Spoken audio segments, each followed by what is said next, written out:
So let us here tonight, each of us, all of us, rededicate ourselves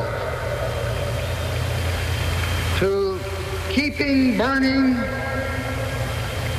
the golden torch of promise which John Fitzgerald Kennedy set aflame.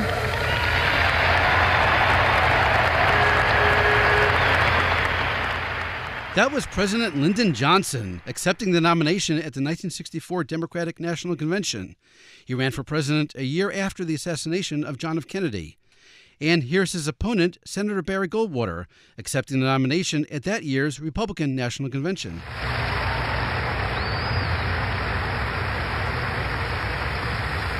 I would remind you that extremism in the defense of liberty is no vice.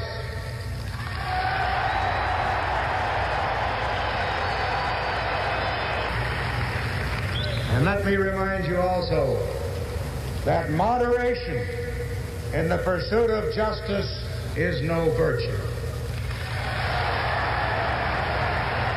This summer, C-SPAN is bringing you live gavel-to-gavel coverage of both the Democratic and Republican Party conventions, featuring the presidential nomination acceptance speeches of Joe Biden and Donald Trump. There will probably be at least one memorable line or phrase from each speech. This episode of C-SPAN's Podcast The Weekly puts it all in historical context. One iconic or meaningful or campaign-altering sentence or phrase from every acceptance speech since 1960. Quick but big rhetorical moments that affected every presidential campaign over the past 64 years. Hi, I'm Susan Swain. This summer, I'll be on the air from Milwaukee and Chicago for C-SPAN's live gavel-to-gavel convention coverage. It's been a mainstay of our network since 1984.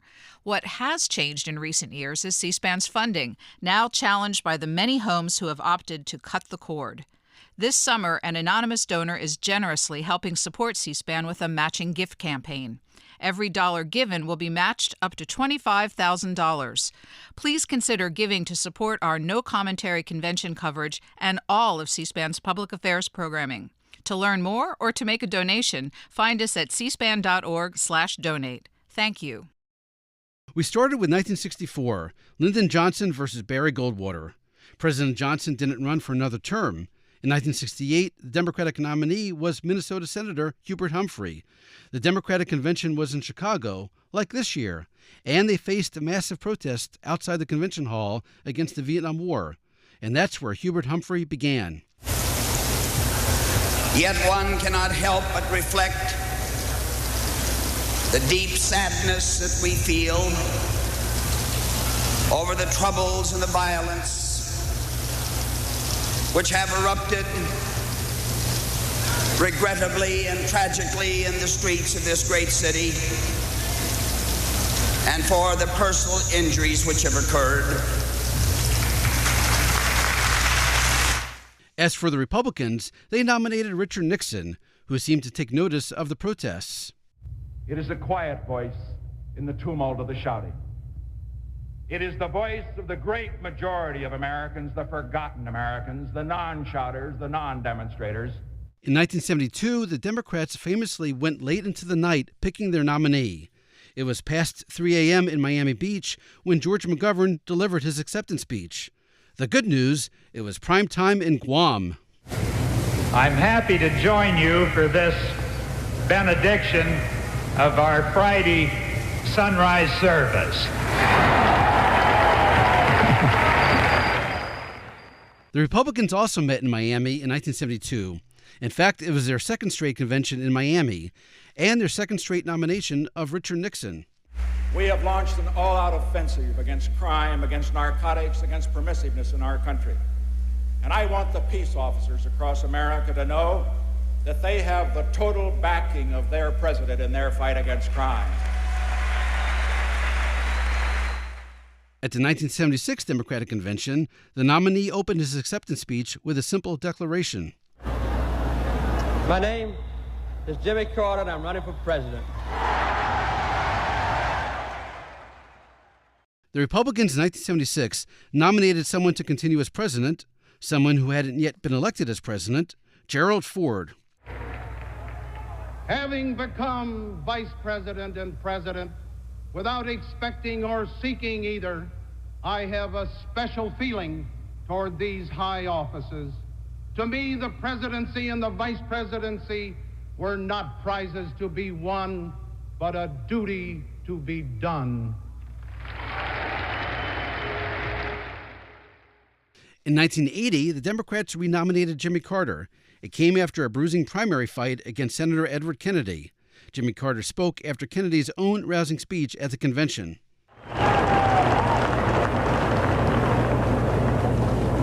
I'd like to say a personal word to Senator Kennedy.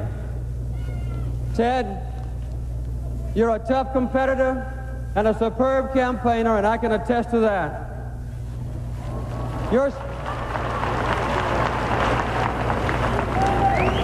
Your speech before this convention was a magnificent statement of what the Democratic Party is and what it means to the people of this country, and why the Democratic victory is so important this year.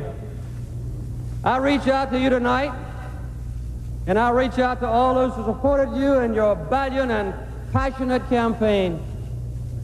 Ted, your party needs, and I need you.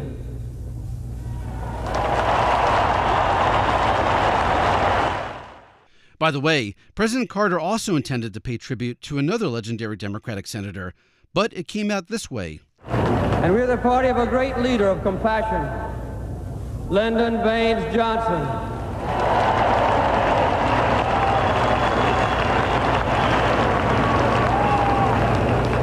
And the party of a great man who should have been president and who would have been one of the greatest presidents in history, Hubert Horatio Hornblower.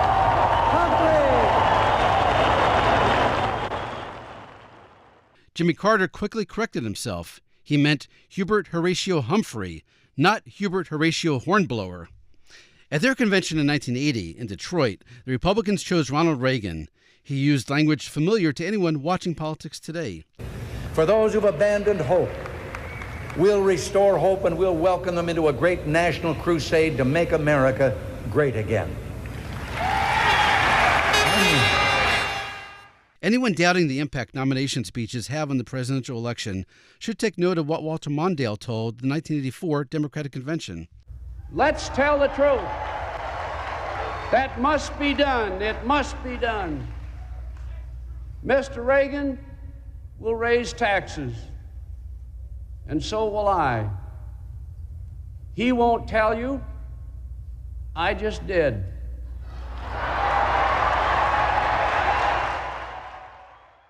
Walter Mondale lost 49 states. As for Republicans meeting in Dallas, Ronald Reagan again said MAGA, decades before MAGA was a thing. We came together in a national crusade to make America great again and to make a new beginning. Well, now it's all coming together.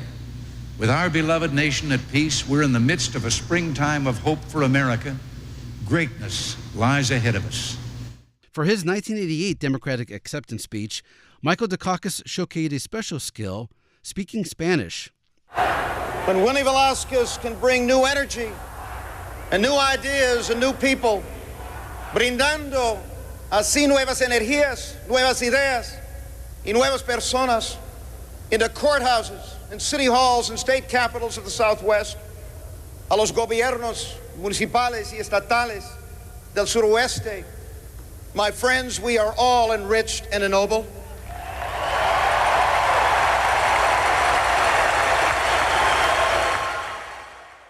At the 1988 Republican convention, George Bush famously said, "Read my lips, no new taxes." But he also had another famous phrase, setting his own path after 8 years as Ronald Reagan's vice president. Some would say it's soft and insufficiently tough to care about these things. But where is it written that we must act if we do not care, as if we're not moved? Well, I am moved. I want a kinder and gentler nation. Democratic Governor Bill Clinton was born in a city called Hope in Arkansas, and that's how he ended his 1992 acceptance speech. My fellow Americans, I end tonight where it all began for me. I still believe in a place called hope. God bless you, and God bless America. In his 1992 speech, running against Bill Clinton, President Bush made up for saying, "Read my lips, no new taxes" 4 years earlier by saying this. But here's the question for the American people. Who do you trust in this election? The candidate who's raised taxes one time and regrets it, or the other candidate who raised taxes and fees 128 times and enjoyed it every time? At the 1996 Republican convention, Bob Dole alluded to his experience as a soldier who was injured during World War II. Tonight I stand before you, tested by adversity, made sensitive by hardship, a fighter by principle, and the most optimistic man in America.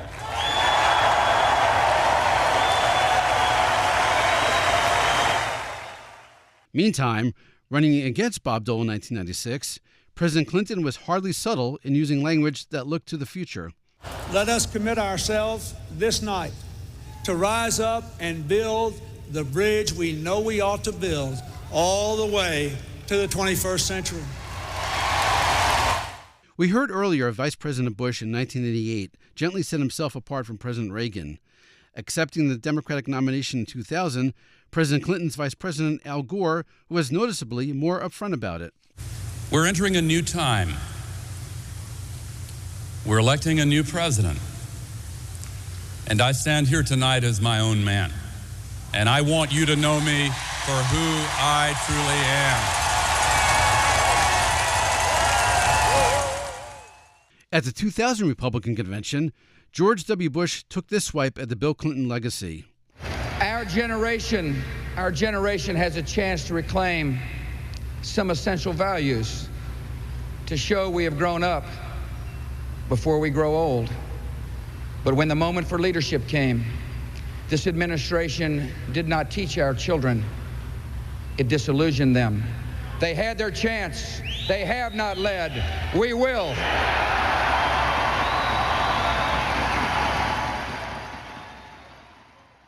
In 2004, the Democrats nominated Vietnam War veteran John Kerry. At the convention, he came up to the podium, saluted, and said this. I'm John Kerry, and I'm reporting for duty. As for the Republicans, they renominated President George W. Bush. The 2004 Republican convention was held in New York City, 3 years after the terror attacks of 9/11 and during the Iraq War. I've tried to comfort Americans who lost the most on September the 11th.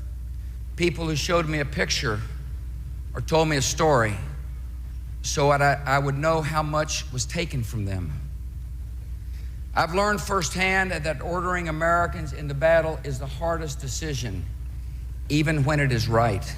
Barack Obama memorably delivered the keynote at the 2004 Democratic Convention. Basically, it was his introduction to the political scene. 4 years later, he accepted the presidential nomination. He spoke outside in a big stadium in Denver, surrounded by columns that looked inspired by the Roman Empire. It is that promise that 45 years ago today brought Americans from every corner of this land to stand together on a mall in Washington before Lincoln's memorial and hear a young preacher from Georgia speak of his dream. Meantime, the 2008 Republican convention nominated John McCain, a prisoner of the Vietnam War. It was the last time either party nominated a candidate who had fought in a war, and he had his own life story to tell. I fell in love with my country when I was a prisoner in someone else's. I loved it, not just for the many comforts of life here. I loved it for its decency, for its faith, and the wisdom, justice, and goodness of its people. In 2024, Russia and Vladimir Putin are likely hot topics at both party conventions. It wouldn't be the first time. In 2012, Russia and Putin were referenced by both party nominees in their acceptance speeches. Here's President Obama talking about Mitt Romney. They want to take us back to an era of blustering and blundering that cost America so dearly. After all, you don't call Russia our number one enemy, not Al-Qaeda, Russia, unless you're still stuck in a Cold War mind warp.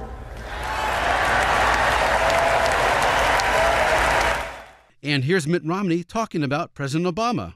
Under my administration, our friends will see more loyalty, and Mr. Putin will see a little less flexibility and more backbone. In 2016, the phrase "Make America Great Again" made a repeat appearance in a nomination acceptance speech like Ronald Reagan said in 1980. But this time it was said by both party nominees. From the Republican convention, here's Donald Trump. We will make America strong again. We will make America proud again. We will make America safe again. And we will make America great again. God bless you and good night. I love you. And from the 2016 Democratic Convention, here's Hillary Clinton. He also talks a big game about putting America first. Well, please explain what part of America first leads him to make Trump ties in China, not Colorado, Trump suits in Mexico, not Michigan, Trump furniture in Turkey, not Ohio, Trump picture frames in India, not Wisconsin. Donald Trump says he wants to make America great again. Well, he could start by actually making things in America again. In 2024, we'll hear both party nominees, Joe Biden and Donald Trump, take shots at each other, just like they already did in 2020. Here's Joe Biden. The current president has cloaked American darkness for much too long. Too much anger, too much fear, too much division. Here and now, I give you my word. If you entrust me with the presidency, I will draw on the best of us, not the worst. I will be an ally of the light, not the darkness. And here's Donald Trump. Joe Biden is not a savior of America's soul. He is the destroyer of America's jobs.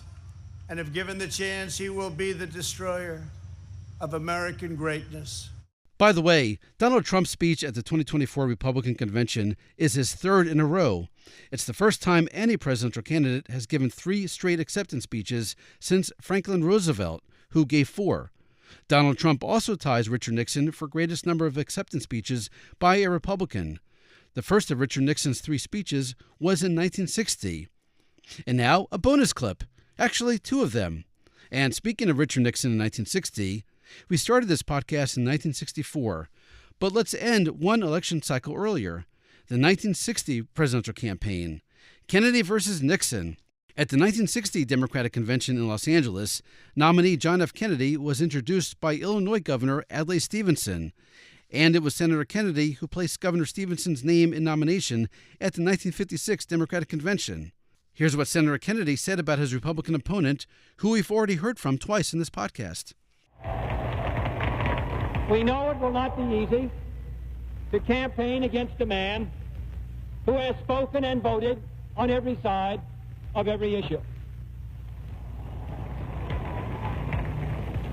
Mr. Nixon may feel that it's his turn now, after the New Deal and the Fair Deal.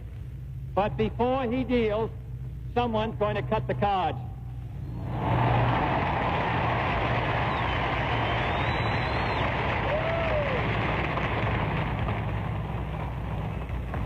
That someone may be the millions of Americans who voted for President Eisenhower, but would balk at electing his successor.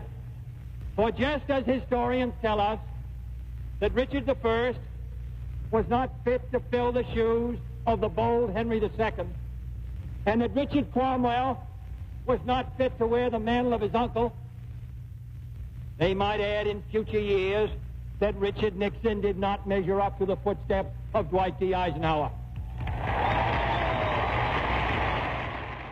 And here's what Richard Nixon said about his opponent John F. Kennedy at the 1960 Republican Convention. Now, Mr. Kennedy has suggested that what the world needs is young leadership. And understandably, this has great appeal. Because it is true that youth does bring boldness and imagination and drive to leadership, and we need all those things. But I think most people will agree with me tonight when I say that President de Gaulle, Prime Minister Macmillan, Chancellor Adenauer are not young men, but we are indeed fortunate with that we have their wisdom and their experience and their courage on our side in the struggle for freedom today in the world.